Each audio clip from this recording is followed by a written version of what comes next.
Hola chicos, bienvenidos al primer módulo correspondiente a la introducción a la resonancia magnética. Mi nombre es Alejandro Cerda, yo soy tecnólogo médico con especialidad en resonancia magnética y tengo unos 20 y tantos años de experiencia en el área. Nuestro espíritu es poder entregar conceptualmente los principios que a ustedes les permitan acercarse a la resonancia, entenderla, comprenderla y en algún minuto poder hacer uso de ella desde el punto de vista usuario y tener las capacidades necesarias para poder en algún minuto tener las competencias para poder aplicarla. Primero tenemos que entender el fenómeno del magnetismo. El magnetismo es un fenómeno por el cual los materiales que van a mostrar ciertas fuerzas atractivas o repulsivas en función de ciertas características intrínsecas que están relacionadas con un concepto que se llama permeabilidad magnética. Esta permeabilidad magnética se define como la capacidad que tiene una sustancia de atraer o hacer pasar a través de ella los campos magnéticos, ¿ya? Y va a estar determinada por la relación que se establece entre la inducción magnética existente y la intensidad de campo magnético que aparece en el interior del material que nosotros estemos estudiando. La respuesta de esta sustancia va a estar determinada básicamente por el comportamiento de los electrones y no de los núcleos, ¿ya? Que van a darle o conferir esta capacidad de susceptibilidad magnética. En ese ámbito nosotros vamos a encontrar que existen dos formas de interacción principales, son algunas más, pero las que más nos interesan a nosotros en este caso es un fenómeno atractivo, donde vamos a encontrar que una gran atracción está relacionada con elementos ferromagnéticos, o un fenómeno atractivo muy discreto va a definirse como un elemento paramagnético, y aquellos elementos que repelan el campo magnético van a estar dentro de aquellos que sean diamagnéticos, ¿ya?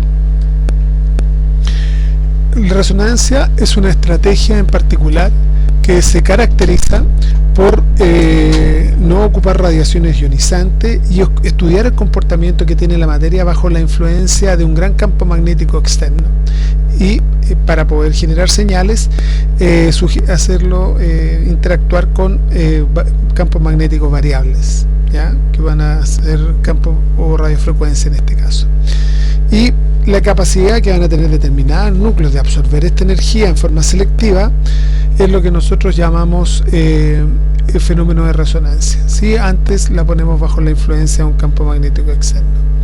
Pero, ¿cómo obtener resonancia?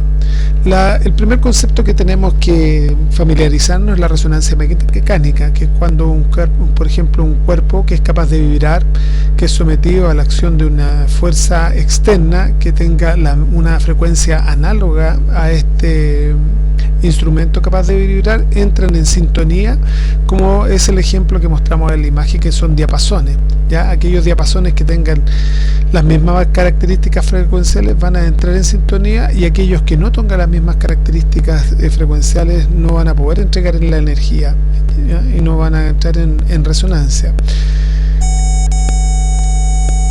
En este caso, lo que estamos viendo es un vaso que está sometido a un estímulo sónico, y este estímulo sónico entra en resonancia con los elementos que son componentes del vaso.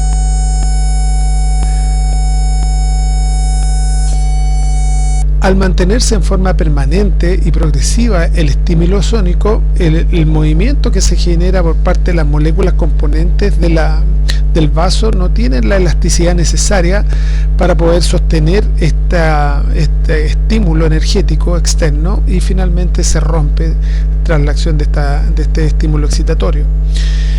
También en el caso de este puente, el Tacoma Narrows, que por allá por los años 40 era el segundo o tercer puente más largo del mundo, que tenía una característica que era un puente oscilante, es decir, tenía un movimiento bien particular. Sin embargo, a un mes de su inauguración, estuvo sometido a la influencia de un viento que tenía las características frecuenciales análogas a los componentes que tenía el puente, ¿ya? Determinado básicamente por la forma de haber construido este puente, y el puente que en una primera etapa tenía un movimiento entonces o una frecuencia oscilante, después adquirió, producto de la mantención por más de una hora, este estímulo energético que que le daba el viento una fuerza de torque o un campo oscilante ahora que era de torque y que la estructura no fue capaz de sostener, por ende se desplomó. Esto cambió un poco los parámetros para poder construir edificios y donde hay que considerar las frecuencias que puede tener el viento, que puede tener la tierra, en el caso de los temblores o de lugares que tengan mucho viento, como son, no sé, Uruguay o Nueva York.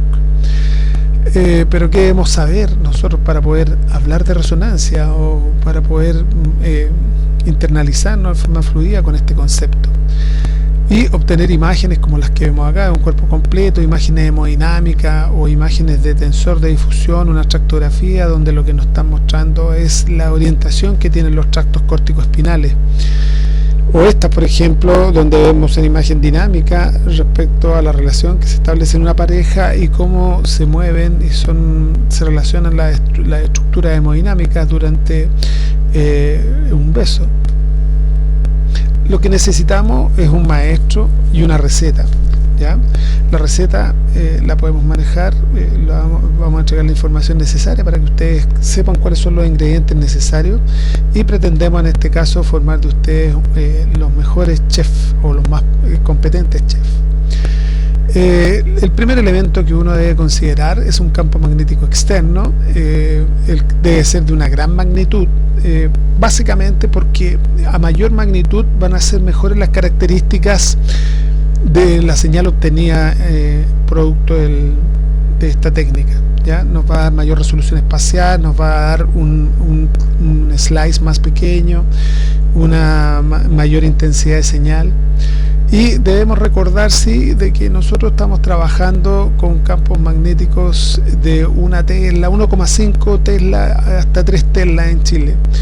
Y debemos recordar que el campo magnético de la Tierra es entre 0,5 a 0,7 Gauss. Por ende, nosotros cuando trabajamos en un equipo de 1,5 Tesla estamos trabajando con 30.000 veces el campo gravitacional.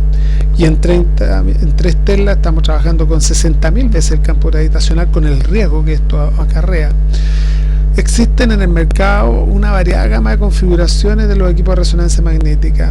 Ya hay equipos que son órganos específicos, por ejemplo, como este pequeñito que ustedes ven aquí al lado, que es una marca italiana de Saote, que se dedica a hacer equipos para rodillas o cosas así. Hay otros que se dedican a hacer resonadores para animales, por ejemplo, que son mucho más grandes, de más potencia, pero más pequeños.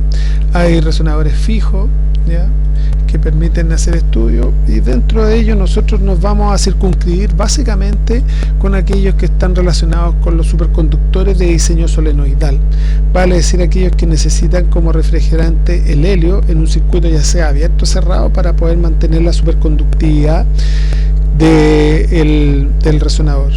En general, estos son capaces de generar grandes campos magnéticos que superan las 1,5 y las 3 Tesla en el caso de Chile, y en el caso de Sudamérica los resonadores más grandes son de 7 Tesla, y en Estados Unidos ya hay resonadores de 10 Tesla, en Europa 14 Tesla.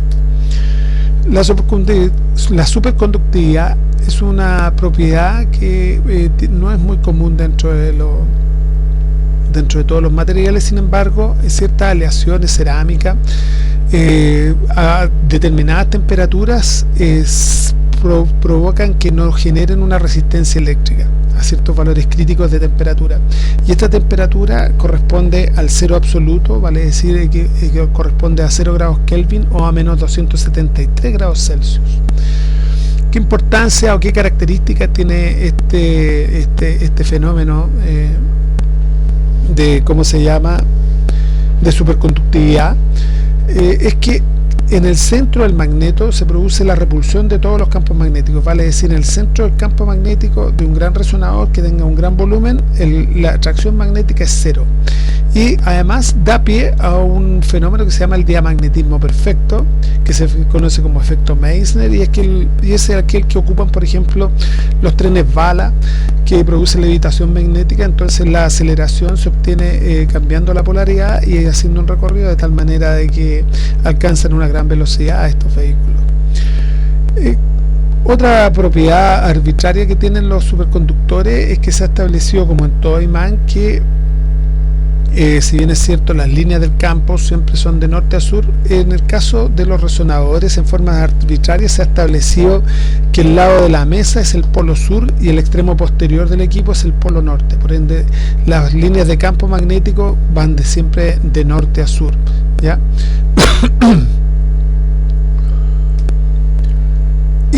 Un factor muy importante corresponde a la homogeneidad de campo y se refiere a la capacidad de medir en partes por millón dentro de un volumen esférico, por producto que dentro de estos grandes equipos que nosotros contamos de 1,5 o 3 Tesla, aspiramos a no más allá de 50 centímetros de homogeneidad de campo. ¿Qué quiere decir esto? Que en un equipo de 3 Tesla, por ejemplo, nosotros lo que esperamos que dentro de un volumen esférico de unos 40 centímetros, la diferencia que haya entre el isocentro y la parte más externa de esta esfera no sea más allá de una parte por millón. Para poder mantener esta homogeneidad de campo, nosotros necesitamos o contamos con un par de estrategias. Una es el chiming pasivo, que es ocupar elementos de ferromagnéticos que nos van a permitir tener una mejor homogeneidad de campo, ya que es un trabajo bastante complejo, porque se hace en el minuto de la instalación de los equipos y se obtiene una buena homogeneidad poniendo láminas de ferrita en los cartridges que están dentro del gantry del equipo, como ustedes ven acá. ¿Ya? Estos son unos cartridges que van así y se ponen unas láminas de ferrita y que nos van a permitir corregir la homogeneidad de campo. Esto se hace cuando se instalan los equipos o bien cuando se hace un chiming array device, cuando después de algún tiempo el entorno magnético del equipo ha cambiado de forma muy significativa. El otro que se hace paciente a paciente y secuencia a secuencia es un chiming activo, ¿ya? Que quiere decir que se ocupan ciertas radiofrecuencias que van a permitir, o corrientes eléctricas que van a permitir corregir las distorsiones que se producen producto de las acciones o de las características que tenga la muestra dentro del campo, ¿ya? Entonces son corrientes electromagnéticas que actúan justo antes de que uno haga la toma de la señal para poder obtener la máxima homogeneidad de campo. Aquí tenemos un ejemplo. A la izquierda de ustedes hay un campo que no está homogenizado. Vemos que la señal es más pobre en la periferia y más nítida en el centro. Y aquí tenemos a la derecha de ustedes un campo que está homogenizado producto del chiming y vemos que la señal es bastante más homogénea o de la misma tonalidad. El otro ingrediente fundamental para poder generar señales es corresponde a los gradientes magnéticos que buscan establecer una variación lineal del campo magnético en una dirección en particular, ¿ya? En términos particulares, estos gradientes se van a disponer en los tres ejes del espacio, vale decir, en el eje X, el Y y el Z, y son bucles de alambre o láminas conductoras que se ponen dentro de una armazón cilíndrica y que va también dentro del gantry del equipo. Como decíamos, el objetivo que buscan es generar una distorsión lineal del campo magnético principal. Se expresa en militesla por metro cuadrado. El tiempo que actúan los gradientes es muy pequeño, son gradientes bipolares, vale decir, tienen una polaridad positiva y una polaridad negativa. Se llaman pulsos porque el orden de la aplicación en el ámbito temporal va entre los mil y a microsegundos, y en general va a depender de las características de estos gradientes la eficacia que tenga el equipo que ustedes estén operando. Tenemos estos parámetros que uno tiene que reparar en el minuto de hacer una adquisición. Están determinados, por ejemplo, como el máximo valor de gradiente, que es el Gmax, o el tiempo que se demora en instaurar el gradiente, que es el rise time, ¿ya? En general, los equipos, mientras mayor es la magnitud de campo, es mayor el valor del gradiente, y esto va a tener incidencia directa en el espesor de corte, en el tamaño del FOV, por ejemplo, ¿ya? Cuanto mayor sea el valor del gradiente, mejor será el resultado de la imagen que ustedes van a tener. Entonces es el rise time el que decíamos que es la velocidad con la que se instaura el gradiente, es un tiempo muy pequeño, y el fall time es cuando uno apaga el gradiente y uno espera que desaparezca la acción del gradiente o la influencia del gradiente sobre la muestra. Sin embargo, el valor que uno debe definir y determinar el minuto de hacer una adquisición y que tiene que valorar es el slew rate. El slew rate corresponde en el fondo a la relación que se establece entre el Gmax dividido por el rise time, es decir, eso nos va a dar un valor que va a estar determinando la eficacia que tienen los gradientes. Estos valores son bastante diversos en función de los oferentes que haya en el mercado. Sin embargo, un mismo modelo de resonador puede tener como mejor performance en función de los gradientes que tenga, y algunos van a venir con un plan básico, por decirlo de alguna manera, que va a tener 30 o 35 militeras por metro cuadrado, y el equipo tope de línea va a tener 45 militeras por metro cuadrado, por ejemplo, y eso va a ser una mucho mejor adquisición porque nos va a permitir tener mayor valor de instauración de gradiente y nos va a permitir focos más pequeños, píxeles o espesor de corte más pequeño. El ramp time es el tiempo en que uno demora en pasar del máximo del valor del lóbulo positivo al mínimo valor del lóbulo negativo, en el caso de estos gradientes bipolares. ¿Para qué nos interesan esto? Esto es lo que hacen es alterar en forma conocida la homogeneidad de campo, de tal manera de que nosotros, a partir de conocer la posición que tienen estas variaciones lineales, poder determinar la ubicación espacial de los elementos que están dentro de la muestra y poder definir qué rango de adquisiciones queremos determinar y poder darle una estrategia de poder conocer la ubicación de cada punto dentro de la muestra que estamos nosotros estudiando. En términos generales, entonces, de los gradientes y de las características de los gradientes va a depender la velocidad de la secuencia, el espesor de corte, el FOV, el tiempo repetición, el tiempo eco, ¿ya? Que son todos factores operador dependientes, vale decir, son valores que ustedes van a tener que manipular para poder generar una señal.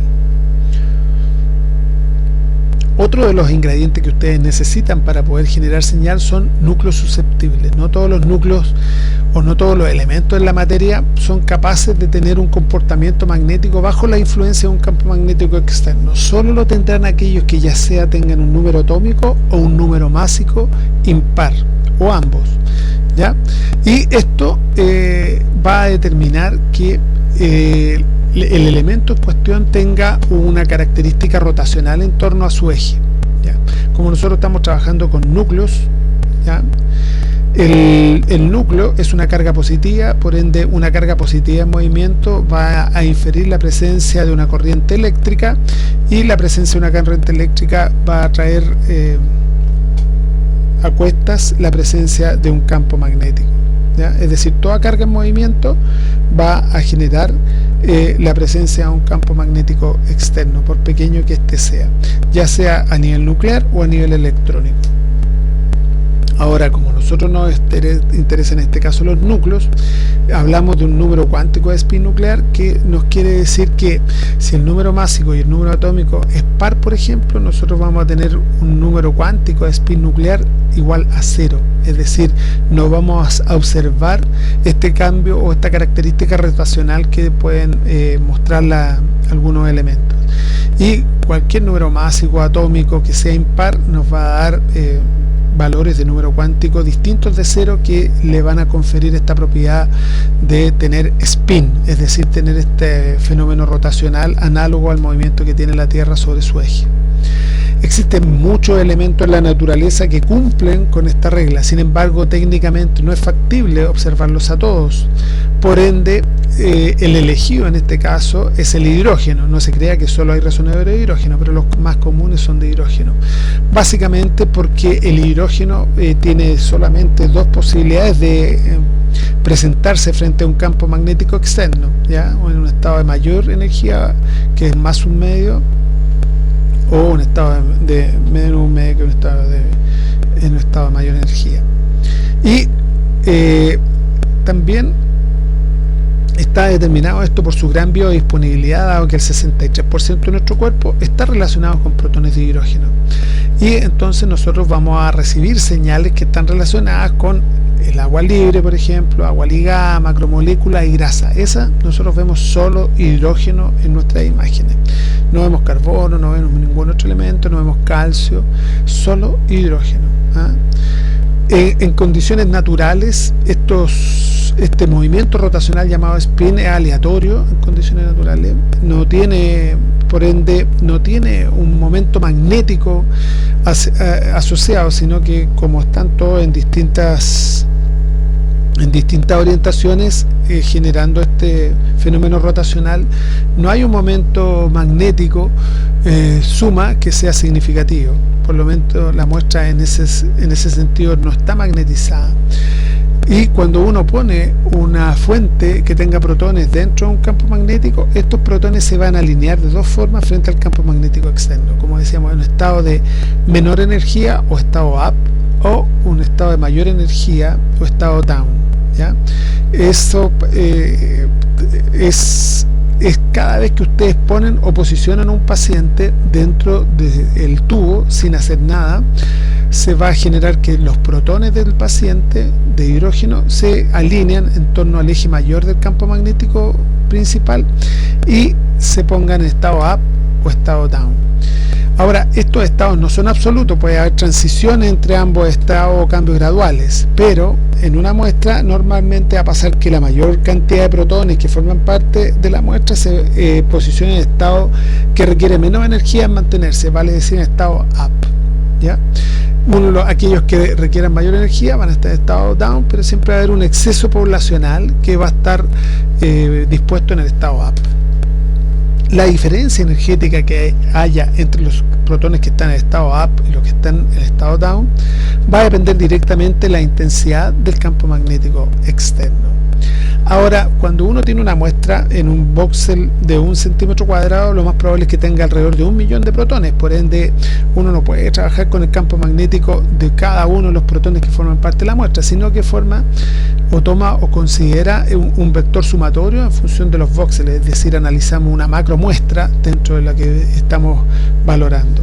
Entonces, en función de la ecuación de Boltzmann, que es la que valora la diferencia que existe entre los protones en estado up y estado down, nos va a poder determinar que en este estado de equilibrio, que se llama estado de equilibrio térmico, que es solo posicionar al paciente, se va a generar un vector que vamos a utilizar luego nosotros para la generación de señal. Además, los protones no se alinean en forma perfecta con el campo magnético principal, sino que aparece un nuevo movimiento distinto al spin, que es un movimiento pendular en torno al eje del campo magnético principal, ¿ya? Y este movimiento pendular o movimiento de torque va a generar que cada elemento en la naturaleza tenga una constante giromagnética distinta en función del elemento, las características que tenga cada elemento de ella, ¿ya?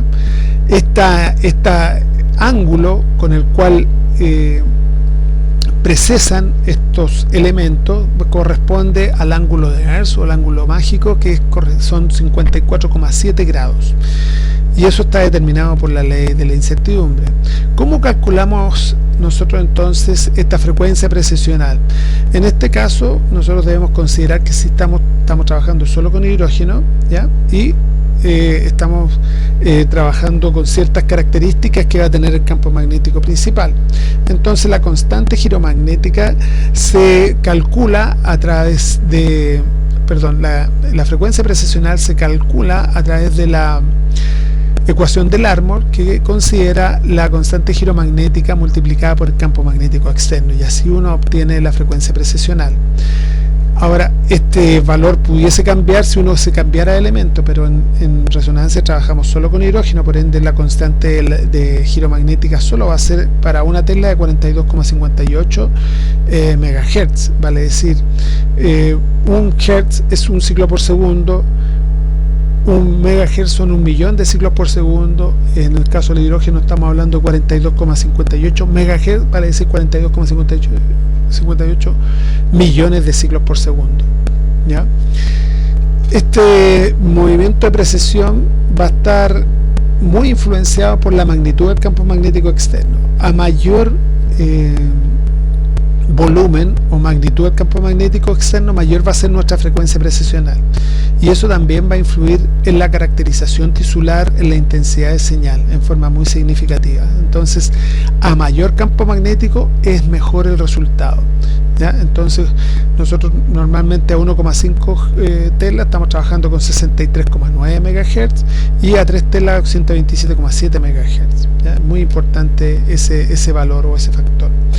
Cuando un sujeto es posicionado bajo la influencia de un campo magnético de determinada intensidad, uno podría suponer que al trabajar solo con el hidrógeno y tener solo una constante giromagnética y el campo magnético externo tener un solo valor, toda la frecuencia precesional sería una sola.